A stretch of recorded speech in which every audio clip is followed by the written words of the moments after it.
Back dear students, हमारा typing test जारी है। जी बेटा आप अपना तारफ़ करवा दें। मेरा नाम शीजा है और ये मेरा पहला टेस्ट है बेटा। आपसे एक क्वेश्चन भी हमने पूछना है, आप हमें ये बता दें कि आउटपुट डिवाइसेस क्या होती हैं जो कंप्यूटर से डाटा रिसीव करती हैं। शाबाश, ठीक है बेटा, स्टार्ट कर दें। Very good.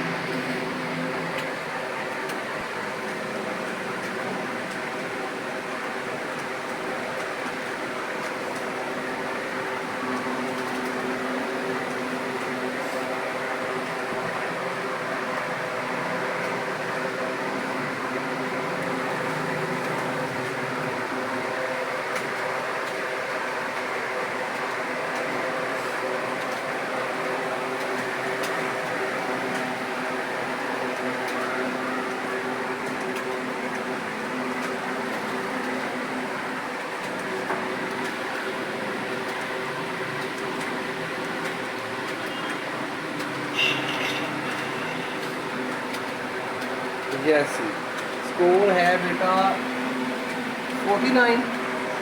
हाँ, एक नंबर कम रह गया है, वरना आपके 25/25 पूरे नंबर होते। लेकिन अभी आपको 25 में से 20 नंबर दिए जा रहे हैं एक स्कोर की वजह से। थैंक यू बेटा, थैंक यू।